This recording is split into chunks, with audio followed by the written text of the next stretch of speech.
ফৌজদারি কার্যবিধি 1898, the code of criminal procedure 1898 সনের 1লা জুলাই হইতে কার্যকর। ধারা 565 পর্যন্ত। ধারা 4(1) ক অ্যাডভোকেট।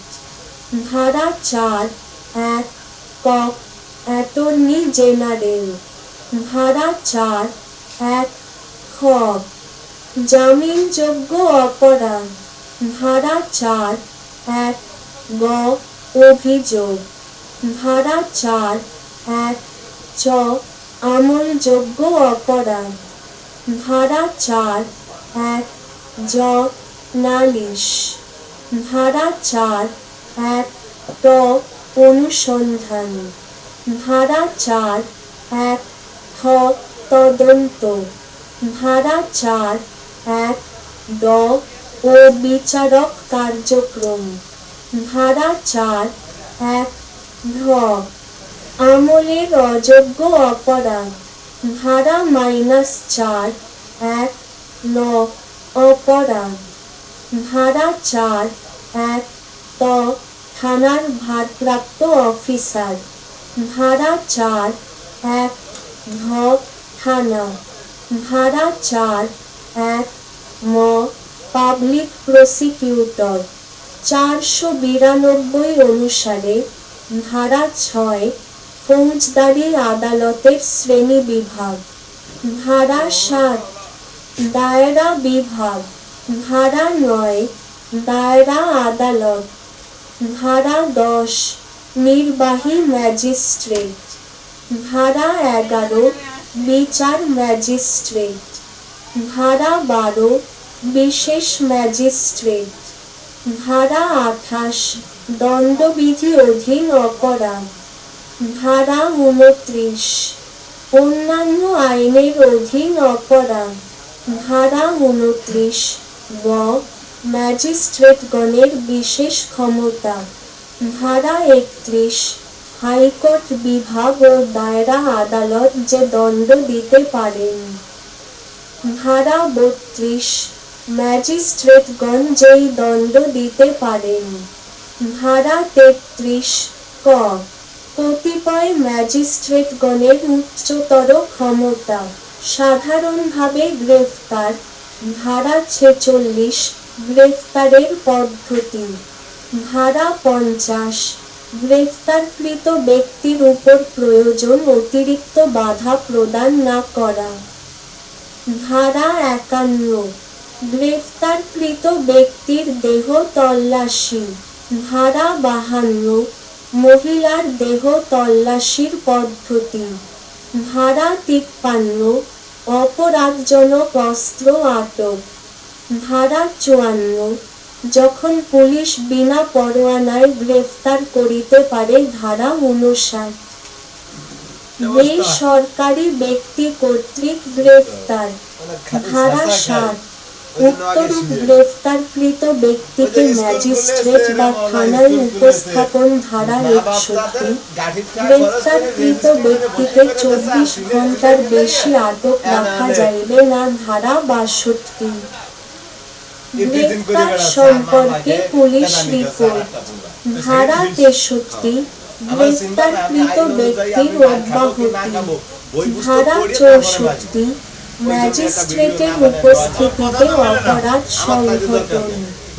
ধারা 75 গ্রেফতারি পরোয়ানা। ধারা 81 গ্রেফতারকৃত ব্যক্তিকে আদালতে উপস্থিত করা। ধারা 82 গ্রেফতারি পরোয়ানা কার্যকরকরণ। ধারা 83 অধিক্ষেত্রের বাহিরে পরোয়ানা কার্যকর। হুলিয়া ও প্রয়োগ। ধারা 87 পলাতক ব্যক্তির হুলিয়া। ধারা 88 পলাতক ব্যক্তির সম্পত্তি প্রয়োগ। তল্লাশি। ধারা 96 তল্লাশি পরোয়ানা জারি। ধারা 98 চোরাই মাল বা জাল দলিল উদ্ধারের জন্য বাড়ি তল্লাশি। ধারা 100 বেআইনিভাবে আটক ব্যক্তি উদ্ধারের জন্য তল্লাশি। ধারা ১০৩ সাক্ষীর উপস্থিতিতে তল্লাশি করিতে হইবে। রায় সাক্ষীদের সাক্ষ্য, মামলার নথি ও অন্যান্য পারিপার্শ্বিক অবস্থার বিচার বিশ্লেষণ করে আদালতের নিকট সন্দেহাতীতভাবে আসামিদের বিরুদ্ধে আনীত অভিযোগ প্রমাণিত হলে আইন অনুসারে শাস্তি প্রদান করেন, আর যদি অভিযোগ প্রমাণিত না হয় তাহলে খালাস প্রদান করেন। ফৌজদারি কার্যবিধির ৩৬৬ ধারা থেকে ৩৭৩ ধারায় খালাস প্রদান করা হয়। বাদী পক্ষের করণীয়। বাদী পক্ষের হাজিরা আসামি পক্ষে। করণীয় আসামির হাজিরা।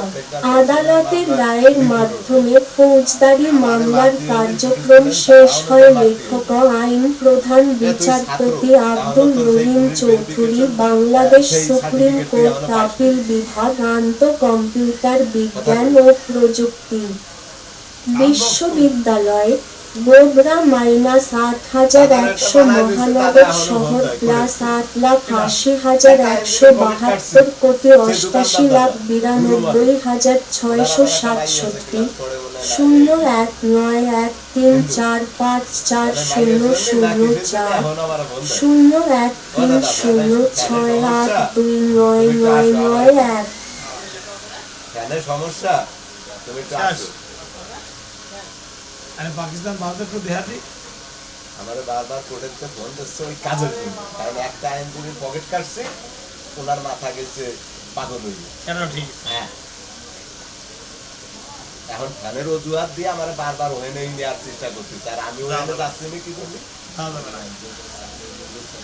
কথা শুনতে পারি, কারণ ভার্সিটির হাত আর ওই জায়গার হাত দাও আরে ভাই মানুষের কথা তো পাবেন, দেখা গেছে চাচা কোয়ার টাইমও দেবে না, আগে এটা দামি দেবে না, ওই কথা আবার মুখ থেকে কইতে গেলাম, ওই ওই বয়স লেগে আমি যাই বারবার সোয়ের সামনে দেওয়া হচ্ছে, বারবার সোয়ের সামনে দেওয়া হচ্ছে খেলা বউ কথা বুঝি খেলা বউ আমার ছোট বেলা, এখন সে দিনদারি তো ওই কোর্টের সামনে বারবার দেওয়া হচ্ছে, মুখ ভেবে যাবে, বন্ধুত্ব হয়ে যাবে, তারা একটা সমস্যা ঘটে যাবে, বন্ধুত্ব অতি যাইও দেখা যাচ্ছে একটা বিপদে দরকার নেই। তার মানে আমার মুখ খুলে যাবে, ওই আইনগুলিকে দিতে যে কোনো একটা মামলা দিয়ে ওই জায়গাতেই ধরে জায়গাতেই এটা রেজাল্ট ঘটাবে, এই জন্য এই জায়গা আর এই জায়গার এই যে ভিডিও করি কি জন্য